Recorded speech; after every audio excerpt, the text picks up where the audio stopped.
Here it is. Overflowing. Oh, hey guys. I was just kind of searching through my cards for a little copy of Overflowing Affection for my deck. I'm going to play test that in a bit. But since you're here, we might as well talk. So this past weekend, we did have a pretty big event at the Las Vegas Card Festival. I do have a little bit of gripes, but I just wanted to kind of talk about what went right, what went wrong, what could be better for next time, and hopefully, Bandai Card Games is able to see this video and kind of take this into consideration from the viewpoint of a spectator, a viewer at home, for people who couldn't make it out to the event at all. So let's go over the pros, the cons, and what's next. Part of the thing that I do like about these card fests is that we get so many different matches from different games to kind of highlight what Bandai has to offer as a card game company. Got to see highlights of different games on a singular channel, ranging from One Piece to Digimon to Union Arena and even Gundam. As a person who probably doesn't know what's happening at all or is interested in the product, I can see why people would be interested in jumping into the game. We also had some commentary. I mean, if you take a look at the website, they had so many different commentators coming out for this event. And it really helped kind of bring things into perspective for both new players and people who've already played one game or might be interested in crossing over into a different game. The streams kind of provide an analytical aspect for viewers at home, people who might be studying the game, who might not have been ready for Las Vegas or couldn't come out. With this, we can kind of see how the meta is kind of shifting towards one direction, or what we can do to kind of counteract what the current meta is going after. Because again, we do have the finals, world finals here in March at the mid-March. That's going to be pretty big news there. It also kind of allowed for a lot of content creation for people at home, such as myself. So if you missed it, I did stream on Twitch over the highlights for the Card Fest, as well as reviewing some of the Japan finals. It kind of gave me some idea as to like what people are playing and providing some sort of coverage for people who may not be aware that the Bandai Card Festival channel exists. And there's unfortunately a lot of cons in the face of a spectator. If you were looking for something that had full coverage, full extended coverage of a specific game, unfortunately Las Vegas was not it. We did have highlight matches, but it was really like 2 matches per game for the entire day. Really sucked for people at home who wanted to watch full tournament coverage. With the limited screen time, it really restricted what people really wanted to tune in for instead of being able to hop in and out and still watch the same thing. They had 4 games on one stream. It honestly probably should have been one dedicated stream per game, especially considering how many channels they have. So that was kind of like the big thing. Like it was just kind of really hard to react to something that you aren't really planning to watch. Next big thing was the stream schedule. With the stream schedule, it was posted really like the hour before the whole day started.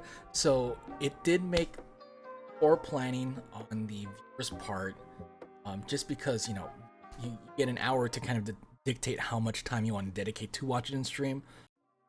So one of the things that this is really one of the main things that grinded my gears. As a spectator, I don't want a lot of downtime when I'm trying to watch a stream, especially if something of this nature in terms of like a tournament coverage. Intermissions, they're bound to happen, right?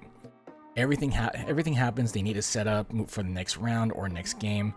I get it, but the amount of time, like I remember, I think on Saturday I was kind of waiting for like almost an hour for the next round, and decided to just kind of review the Japan finals in the at the very beginning, because I knew it was gonna take a while, but I didn't realize it was gonna take that long. And so I get why they had to, specifically for this event, but because they're changing out the assets per stream, you wouldn't really have this issue with a dedicated stream per game, right? Because all it is updating information on the player cards, making sure the cameras are all set correctly. But this, you're adjusting the IPs to state the right game, state the right layout they have for the overlays and whatnot. It was just a lot more work than I think it should have been for like a singular stream. It really caused like it kind of showed the weakness on the broadcasting side for Bandai.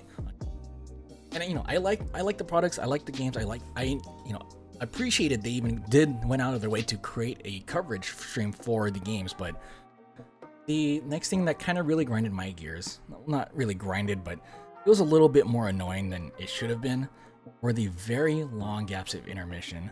I get some games can run pretty quickly. I get intermissions happen. You need to set up for the next game, next round. But it felt very exhausting kind of waiting for whatever was next. And it did happen to create issues with scheduling that they put out with the stream schedule that they anticipated. Honestly, with this, like, I feel like regardless, you still should have had multiple streams set up, because that at least allows you for, in this case, for them to create and adjust their assets for the stream, such as like the player names, the camera angles, the actual overlays, and the change of IPs, like the One Piece trading card game, Union Arena, right? It was kind of just a jumbled mess, unfortunately. And with these long intermissions, like, I almost kind of lost interest and almost turned away, costing another viewer. Which, you know, I get that the stream is intended to be used to gather more people to introduce them to the games, but when you're waiting this long just for something to happen, the anticipation just kind of drops. One of the things I did notice is that there was very limited camera operations during the stream, so sometimes you'd be able to catch moments, sometimes it would just focus on just the state of the board itself. I don't know, it felt kind of lacking in terms of, like, you know, I guess it's probably like the ADHD talking, but should have been more interactions, more cameras. The thing I liked how Japan Finals handled it was that they set up a multi-camera stream. So you obviously have the board state, right? Have player 1, player 2, and then player 1 hand, player 2 hand. It kind of helped too that the tables that they were using for the stream had the little I mean, I'm pretty sure you've seen it, but they had the little stands there that you can watch, and you know, they put their hands there and kind of contemplate what to do next. You see them kind of organizing the thoughts as they reorganize the hand. I definitely like seeing that kind of thing, because you can tell what they're thinking throughout the game. With this, it's just, you see their hand, they're like this, and that's it. They're shuffling, and then they're doing the shuffle too. You know, it's a little much, right? I don't know. I feel like production-wise, it could have gone so much better, and it's not really their first rodeo. They've had experience doing this before, so what are you gonna do? So now that we're done talking about the positives and the negatives about the events, here's what I hope to happen for next time.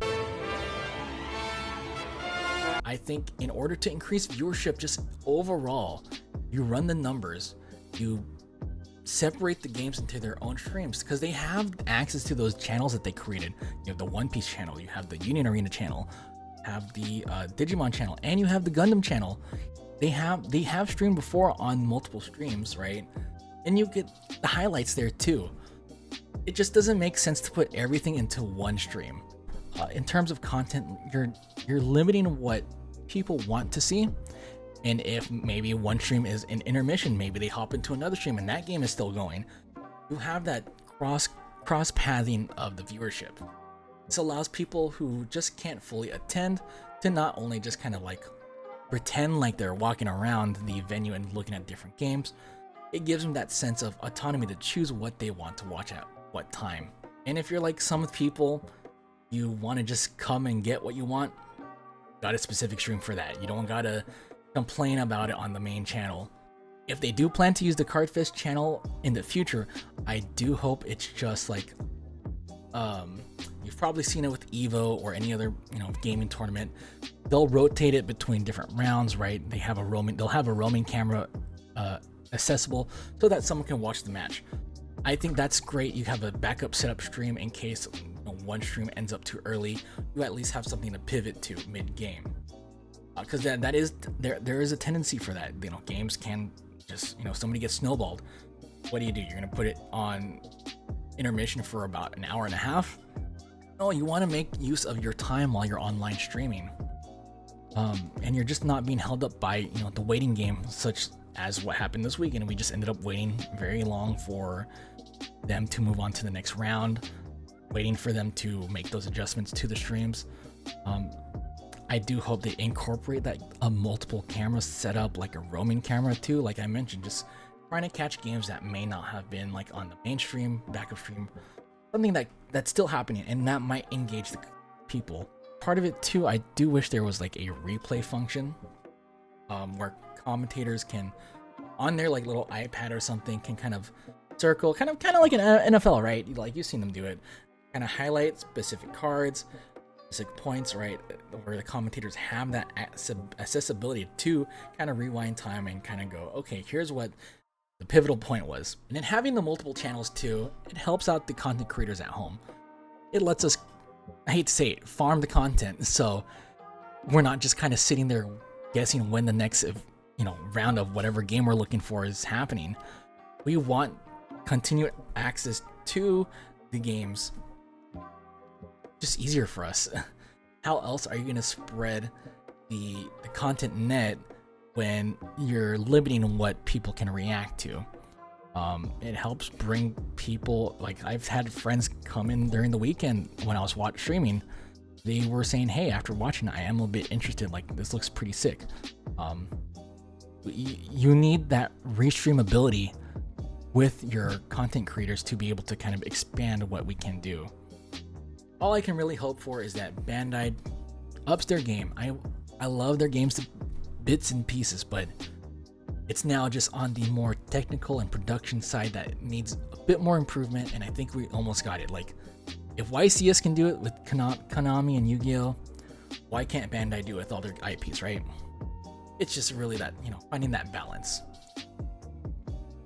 Thank you guys for coming out to watch me rant about, you know, my experience as a viewer at the Las Vegas Card Fest. I just really hope this is a call to arms for them, and that we get, hopefully, even mid-March, right, for World Finals. Right. Can a boy really dream? Anyways, I do want to thank you guys again for watching. If you haven't already, feel free to hit that subscribe button, like, comment, subscribe. What was your favorite match? Did you like? What didn't you like about the event? And feel free to share it here, as well as with Bandai themselves in their feedback forums. Now I'm pretty sure we can get them to realize even viewers like you and me matter. But anyways, that's enough about that. I hope to catch you guys on the next one. Bye. We must start with one basic proposition.